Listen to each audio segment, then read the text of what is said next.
మన తెలంగాణ సీఎం రీసెంట్‌గా అయితే ఈ అనౌన్స్‌మెంట్ అయితే చేశారు. నా సూచన ఏంటంటే సివిల్ మెకానికల్ ఎలక్ట్రికల్ ఇంజనీర్స్ని మ్యాండేట్గా మీ కాలేజీలలో నడపండి. నేను కంప్లీట్‌గా అగ్రీ చేస్తున్నా. ఇండియా లాంటి ఒక డెవలపింగ్ కంట్రీకి ఇలాంటి కోర్ బ్రాంచెస్ చాలా అవసరం.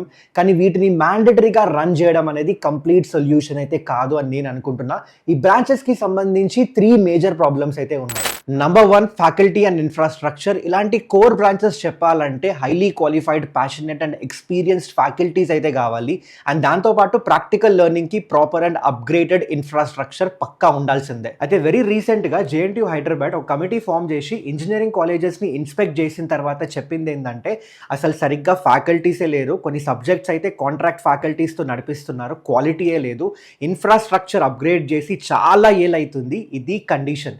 ఇట్లుంటే ఇంట్రెస్ట్ ఎట్లా వస్తుంది సార్? అసలు ఎట్లా నేర్చుకుంటాం సబ్జెక్ట్ మనం? సెకండ్ది కరికులం. ఇండస్ట్రీతో సంబంధం లేకుండా బయట ఎంత ట్రాన్స్ఫర్మేషన్ జరుగుతున్నా మనం మాత్రం పాత చింతకాయ పచ్చడిలాగా ఏళ్ల తరబడి ఒకటే కరికులం ఫాలో అవుతున్నాం. ఇట్లుంటే మాకు వాల్యూ ఎట్లుంటుంది సార్? Number 3 placements. స్క్రీన్ పైన మీకు ఒక top EAMCET college placement report ఈ ఇయర్ది మీకు కనిపిస్తుంది. ఇందులో చూడండి, ట్రిపుల్ ఈ, మెకానికల్, సివిల్లో సగం కన్నా ఎక్కువ మందికి ప్లేస్మెంట్ కూడా రాలేదు. అయినా మంచి ఫ్యాకల్టీ, కరికులం, ఇన్ఫ్రాస్ట్రక్చర్ లేనప్పుడు ప్లేస్మెంట్స్ ఎట్లా వస్తాయి? సో ఈ బ్రాంచెస్ని మ్యాండేటరీ చేయడంతో పాటు ఇవి సెట్ అయినప్పుడే ఈ బ్రాంచెస్కి మళ్ళీ డిమాండ్ పెరుగుతుంది.